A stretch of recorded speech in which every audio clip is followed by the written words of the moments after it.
back. It's Cork Stats, powered by the Mayo Media Net here on YouTube and presented by Jock Market, the daily fantasy app where if you're actually smart, you can make money just like us every single day. How about that for an idea? Download the app for free. They're going to match the first $100 for free if you use the code MMN. Mayo Media Net. We were up in the market making money again yesterday. I did not personally because I got smoked again by the weather. Really got to be careful with weather, of course, in baseball, and I should probably just take it as a lesson to just get away from it. Whipsawed completely 2 days in a row. I was worried about Cincinnati, and I got on Texas. This is not last night, the night before. The first game got played. My game got postponed. Took a loss there. Yesterday, same thing. Worried about Cincinnati. I kind of backed off of that, right? Looking for offense with the rain. Not always a great idea. And I got on Cubs. All over the Cubs. They thought... there was a little bit of weather, and that one got postponed last minute. It was just terrible, whatever it was. I just got smoked on the weather. So everyone, just keep an eye. I reached out to the company. If they post a cloud, that's what I'm getting. If they put the little cloud emoji, then we're on the hook for it. If there is no weather warning and the game gets postponed, reach out to me or reach out to them. We're going to get you the refund. But, I paid the cheap price. I took the risk, and I got burned. So welcome back, everybody. Please rate, review, and subscribe to the audio podcast. Like the channel here on YouTube, like the video. Oh, I forgot I asked too soon. I'll ask you again after I earn that animated thumbs up button. I know it's a lot of work to go and click that thing. I've been up since the crack of dawn to bring you this, the fastest show in MLB, absolutely anywhere. Having lots of fun. We're learning tons of stuff. Actually making some friends. This has been really great. It's really what I had hoped, to kind of build this community of super sharp people that can see the forest for the trees, right? We're looking beyond just daily, looking beyond just fantasy and beyond just betting to kind of come up with this amalgamation, running the full gamut to make profit, because we love to do that. We love the game. We love the analysis. And, it's always fun to kind of cash some tickets. Let's get into the 3 pillars of profit. If you're new, welcome aboard. We're seeing those kind of daily views tick up slowly but surely, and I'm loving every bit of it. Every day, we're going to bring you daily DFS stacks. Those are Jock Market plays. And maybe more importantly now, these total base props that have just been wildly profitable because of the pricing, right? They're all plus priced. So, meaning if you throw a pair in a game and you hit one, you profit. If you hit both, you have a nice hit. That's been a really nice pathway for us as of late. Done really well on those, really well on those. So we got a couple more of those. But again, all these players are Jock Market viable. Anybody we list is viable for DFS, viable for Jock Market up to, let's call it, $6. But remember, you could put a $6 order in. If they go for 3 or 4, you get the difference back. So don't worry about kind of overextending yourself. I actually like that comfort of knowing that I have the shares that I want, because of course we've already done the work. And again, last thing for Jock Market, if prices are low, it's inherent leverage, right? If there is demand, the price goes up. Unlike FanDuel and DraftKings and those other sites, which, I've been preaching, playing them still, winner take all. I was in a winner take all yesterday, I don't know, let's say $27 and 25 people or something like that, $500 win. Of course, I came in second place, right? So there I am trying to be super sharp and come up with new sustainable strategies, although I do fully believe in that, because if I was playing in a tournament where you got paid for second place and it's only 25 people, you really don't get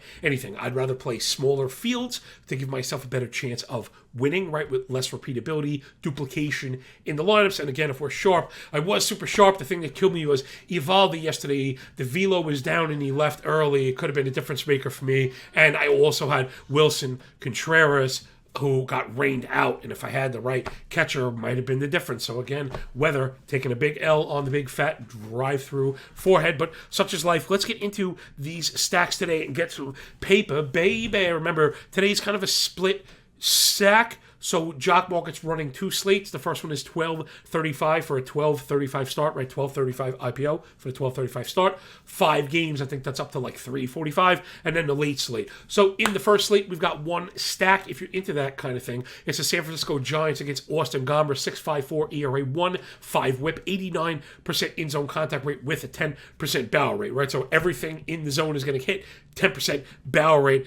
Telling you exactly the kind of contact that you're getting. 370 expected BA on the fastball to righty, 7 extra base hits already year to date. So we'll be looking at Aaron Ruff with a 1,000 OPS and 2 homers last 20 plate appearances against lefties, and Evan Longoria. He's back, 571 slug, 2 ding-dongs against Lefty's last 30 plate appearances, they're both going off at plus 125 for the total base prop. So like, that is a really delicious spot. We know Gomberg gives them up in bunches, and for 125, if you get 1 out of 2, you're good to go. If you get them both, really nice pathway to profitability there. I really like the pricing on these props, and don't be surprised if by the end of the season these plus 125 plus 130s are more like minus 105, and that will make the difference, right? Where hitting 1 out of 2 is not profitable, where making 25% is. So keep an eye on the pricing, keep an eye on these things. Give me Ruff and Longo Giants righties today, meaning we might also get in some Tyro Estrada depending on the lineup. Got to keep an eye on the Giants. Next up in the late slate, it's the Baltimore Orioles against Chris Bubich for the Royals with cheese. 9.33 ERA, 2.03 whip, 1,000 OPS on the year. Just tons of bad math. Everything you hate to see from a pitcher. 15% walk rate, in-zone contact rate up above 90 with a 16% barrel rate. Equals what class? Drum roll is a 2.5 home run per 9. No shock there. 3 home runs to lefties in only 19 plate appearances, which is weird, right? That's a reverse split thing. So I want to remember, when we're mentioning splits, it's not just auto, righty, lefty, lefty, righty, and sometimes it has to do with movement profiles of pitches, with the new ball, changing balls, pitchers having expectations of movement and it not happening, right? So for a lefty, probably he's trying to go away with it or trying to go in with it, right? Work an edge. It's not happening. He's ending up in the middle. So Bubich getting wrecked. Don't be afraid to go with lefties there. And I think that's Rookie Odor has been killing left-handed pitching. You make a mistake to him, he's going to yoke it. So we're looking for Odor. His base prop was not up there, but it may, as the day goes on, if he's in the lineup, keep an eye on that. But Mountcastle and Mancini are both at plus money. Same thing applies as the Ruff and Longo. Now, I want to be careful here. I'm not trying to tell you all to be throwing full units. Because something is a play, we establish the amount of plays first, because we have a predetermined daily risk, and then work backwards. So I don't want to ever be like, oh man, more plays means more risk. More plays does not mean more risk. More plays probably means less risk, which is counterintuitive, right? More plays, we're hoping will widen the probability, which will probably land us more near even, if anything. And that's where I'm going with that. So again, just because we're adding total base plays, does not mean that we're like going above that 2% of stack every day, right? So 2% of stack, 5 plays, 0.4 units. 2% of stack, 4 plays, 0.5 units. Do the math. 7 plays, 0.3 units, right? Do the math on your risk. And that's why, even though I lose like everyone else, I'm always in the game, unlike everybody else. So like, that's why, other people get the knockout blow. I just get bruised and sent to the hospital. But the beep, beep, beep, beep, beep, that heart rate thing is always moving for me. Very hard to put the big dude to sleep because the risk management is so firmly in place. All right, last one we're looking for are the New York Yankees against Mr. Poke High, 4 touchdowns, Dylan Bundy, but, big shaken butt. We're looking for the cheap Yankees here. Cheap Yankees up against Bundy, 5.6 ERA, 1.5 whip, single-digit swinging strike rate, 87 in-zone contact rate with the 11% barrel rate. Again, the things we're looking for. Swinging strike is the skill of the pitcher. So we're looking for guys that don't get that, guys that give up a lot of contact, a lot of hard contact because they miss, and we know the Yankees are known to take advantage of mistakes. 825 OPS to righty. So that's what we'll be looking is we're looking for the back end of the Yankee lineup with right-handers. So give me Gleyber Torres, Matt Carpenter, Aaron Hicks, Jose Trevino. That's our slate stack for the night. We'll be back filling into the Yankees. But again, the cheap Yankees. Listen, the fact of the matter is this. Right now, Aaron Judge or Giancarlo Stanton in Jock Market, if they're ever at 6 or below, 550 or below, they're pretty much auto smash no matter what. I mean, it's just what it is. But the likely won't be. Aaron Judge is now in the upper tier, 850. I don't pay that. Because even if he hits a home run, if there's a big offensive night, he's not going to be profitable. You really want to be profitable if you hit a home run. I mean, that should be one of the cases of daily play, like one of the kind of stalwarts, one of the mantras there. So keep that in mind. We like Yankees and we like home runs, but we only like home runs when they're profitable. So where a Trevino home run could be wildly profitable, a Judge home run might not be. Give me the cheap Yankees today. All right, today, let's get into the fantasy side here. Thursday is edition day. We'll be going through the waivers. If you're new here, we're trying to kind of cater to everybody, be everybody to everything, everything to everybody, I should say. So we're going to do a 10, 12, and 15 team ad up at every position. You see it there up on the screen. Hopefully it looks pretty good as well. I'm trying to bring the graphics. We're always trying to get better every single day here at Mayo Media Net. We really do appreciate you and all the feedback. It's been really great. I really appreciate it. And this tool in particular on Thursdays, the waiver ad show, has been awesome. But it's built on the back of the Tuesday and Wednesday segment where we do mining the advanced statistical leaderboard, right? We're going through some stats I have access to that you don't, to look for outliers and stuff. And sometimes you'll see these guys pop up on the list because, again, you need playing time, right? I mean, that's the whole thing, right? Sometimes battle rates and blast rates are going nuts because the guy has played a couple days, but he's not playing enough to roster. So without any further ado, let's get into it. Again, 10, 12, and 15 team leagues. I really have been speaking to some sharp people. I'm trying to bring names that are available in NFBC main event or qualifier leagues that are tough leagues I'm in. All right, behind the dish, let's start it up. William Contreras, I got it right for the first time ever on the show. William Contreras, the younger brother on the Braves. The catcher must be owned in all formats. Push him up into 10-teamers. Followed by Gabriel Moreno, who got the call for the Blue Jays with Danny Jansen on the IL. I think he's 12-team viable, right? If you've been streaming, that's the kind of guy you can get behind. Who knows? So he catch lightning in a bottle. And 15-team leagues, a guy that I'm pumping my fist. He was my deep sleeper in 15-team, kind of draft and hold leagues. It's Cal Raleigh for the Mariners. I thought he had a plus hit tool with no competition in front of him. He kind of came up early, looked pretty bad. Now he's starting to hit, and I think he'll have all the opportunities in the world. Cal Raleigh for the Mariners, probably viable any format in 15-team to catcher, for sure. All right, first base now, Christian Walker, our guy, another deep hit. It's staggering to me how poorly I'm doing in these draft and hold, and I am doing very poorly in draft and hold leagues. How many deep hits I have. I haven't really ordered it yet. It's a little early for that. I'm a little busy, but I see the standings, and I know I'm doing terribly, and, man, I have so many good players late. Maybe things will turn around. It is still early. I'm trying not to overreact. Christian Walker, one of the league leaders in home runs. All the X stats are there, looking good, playing every day. I think he's viable in all formats, followed by Jose Miranda, who had that, same path as Raleigh. And someone else will mention again with Bryson Stott. You got to be careful with rookies. They'll come up and not perform. People discard them wholly, not realizing that these are humans, and a lot of times you kind of need that second attempt. They'll go down to the AAA, work on something they saw in the majors, then come back ready to rock and roll. Miranda looks good right now. He's starting to earn a bit more playing time, hitting for power, multiple hits in multiple games. Get with Miranda before it's too late. And then next up, Bobby Dalbec, playing himself into viability. Now, this is less of a claim on Dalbec's skill or what you'll get from him, more so as how bad the offensive landscape is. And I think that's why it's so important to jump on guys when you can. So if you have an opportunity to upgrade throughout the season as we highlight players,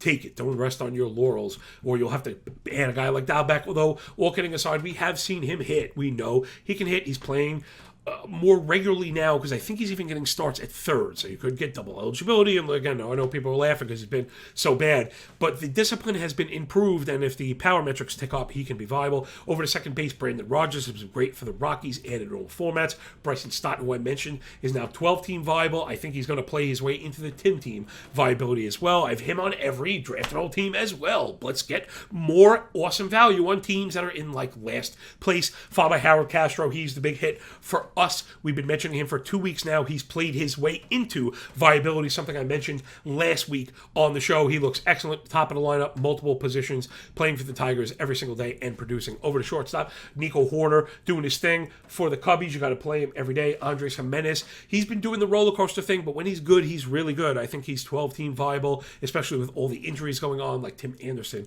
and the like. Also for shortstop, sorry to duplicate, but Harold Castro is the name to have there. Over to third base, Jose Miranda, because the lack of depth at third, Miranda's probably 10-team viable in those formats. Over to Alec Baum, again, post-hype. Love post-hype, man. Great place to find talent and value that's been discarded at a cheap price. Is now a 12-team player, in my opinion. And then last up, 15-teamers. Again, I'm bringing names that you can add. It's Jake Berger for the White Sox, starting to play every day, starting to make some solid contact. We know when he's healthy, he can swing the stick. Get with Berger before it's too late on the White Sox. Let's get into the outfield. Man, Got to get with Chris Morel. If you haven't owned him, he is every team viable right now. That kid is electric. Looks great. Get with it while the getting is good. On the Cubs, Tyrone Taylor, who we circled before it was cool. Another draft champion, stalwart for me, followed by Riley Green. Another draft champion, stalwart for me, who has not produced as of yet. He is on the precipice of the call-up. If your league has not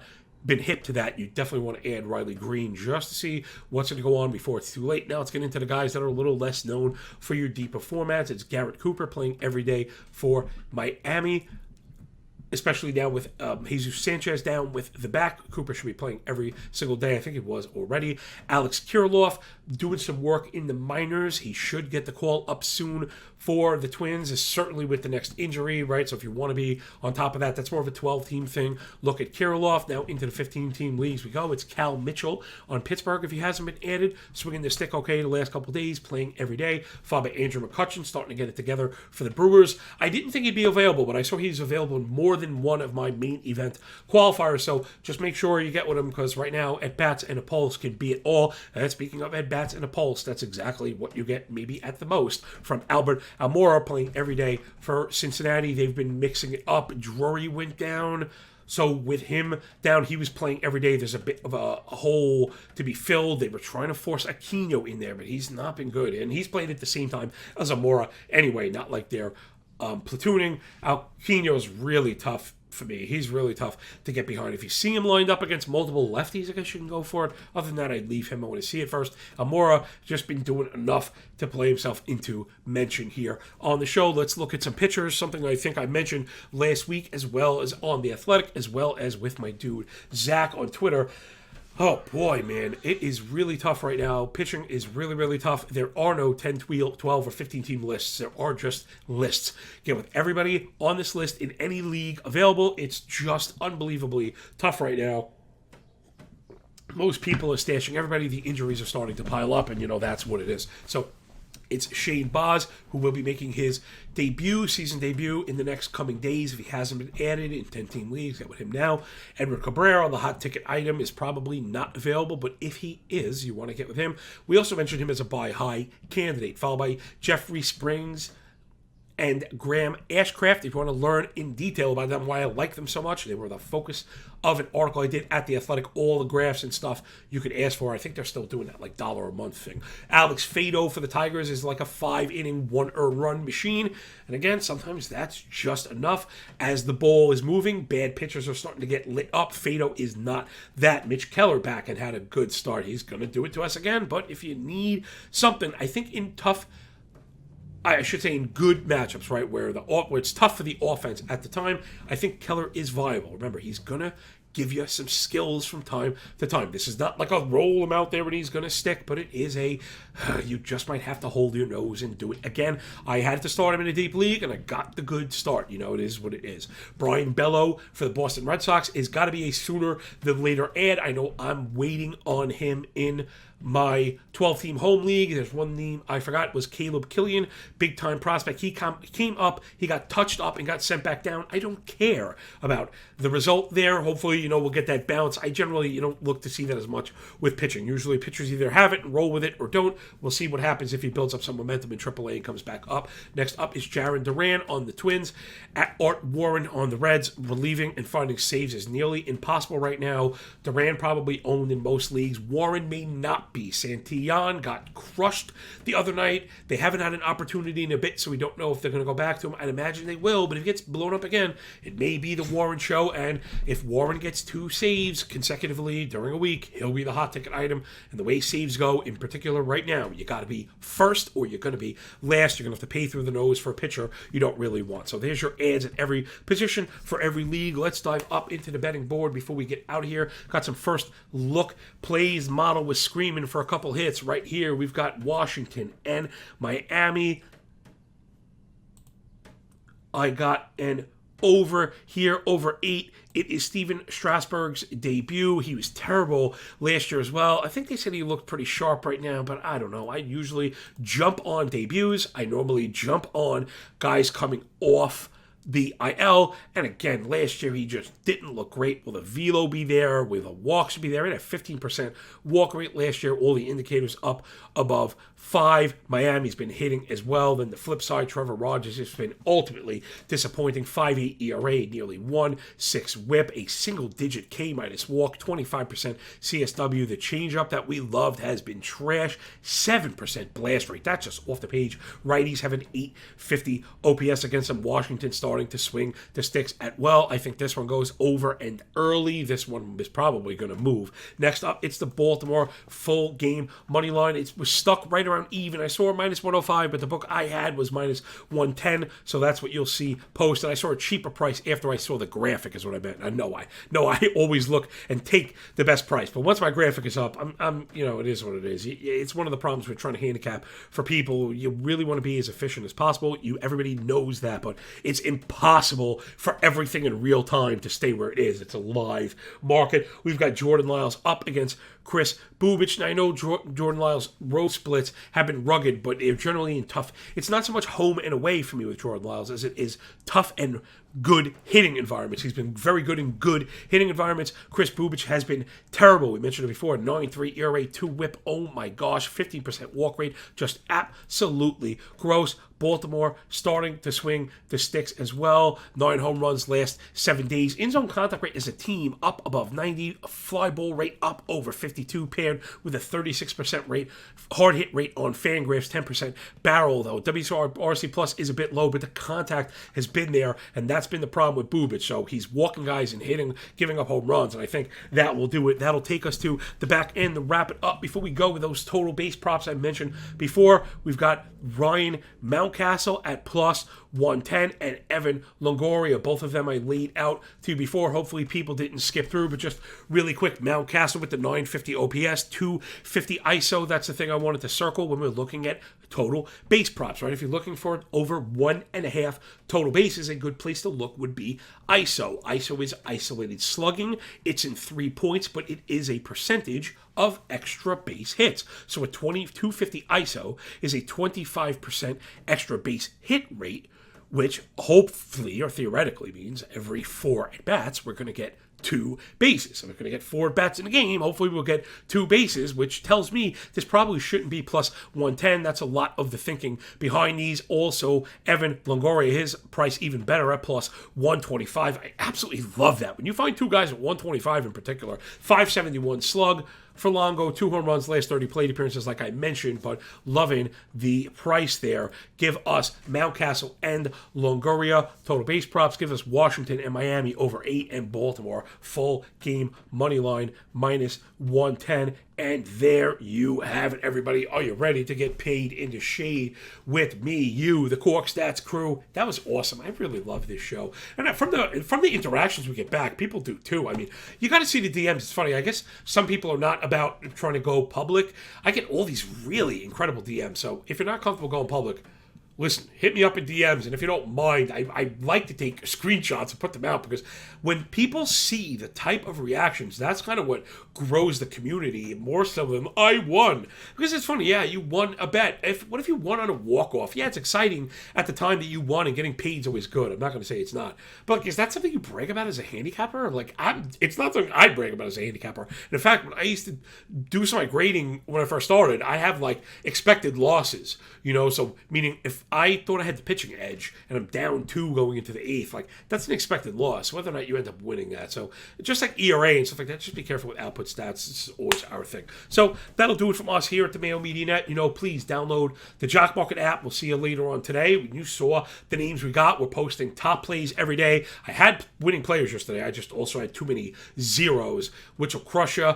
I'll probably be up in the winner take all market in DFS also. So I don't mean to come off as if I'm disparaging DFS. I do play it. I just think the winner take all is a much better format. If we're going to do a 10-team parlay, let's get a 10-team parlay payout, and let's have 10-team parlay expectations. And when it comes to Jock Market, where you physically get paid for every hit, that's where we want to put the focus of our money. I have no problem sinking hundreds and hundreds, if not over $1,000 every single day into Jock Market, like without a second thought. Without a second thought. I want to get more and more because I believe in it. Where at DraftKings, we've all been there. The more you put in does not mean the more you're going to take out. There's just too many outcomes that lead to zero. So that'll do it, everybody. You got your stacks. We got some fantasy ads, including 15-team viability. We are not going to give up. I've got bad teams, but I ain't giving up. Although in my fab teams, my ad teams are all very good. Every single one of them is in the top half of the standings, and with good reason, because we're working at it and staying on top of these and picking up guys before they're really good. We really have the proof is in the pudding. I wish I had a highlight reel of the ads as we were progressing through the year. We just have all of the really great ads. To have Drury in all of our teams, and Christopher Morel is on so many of our teams. It's been really excellent to add those kind of boosts. It's been really, really great. I think Castro is one of the next ones get with him. So, all right, everyone, I'll check you tomorrow for Freaky Friday. Good luck. Don't be afraid. Don't be shy. Hit me up on Twitter. Get up in the comments. Let us know how we're doing. It really means a lot to me. If there's stuff that you don't like or is hard to digest, you got to let us know, because I'll change. That's what we do. It means that much. Listen, trust me, doing this work does not help me. Bet it doesn't help me. I would want to maximize that would be spending my own time. So if we're going to do the community thing, let's do it right. All right, everybody. Enjoy the games. Enjoy your day. When we're done with the book, enjoy that pay, everybody. I catch you on the flip side. And remember, when you work this hard, it feels so much less like luck. It's just crazy, right? Damn right, yo. I catch you. Peace.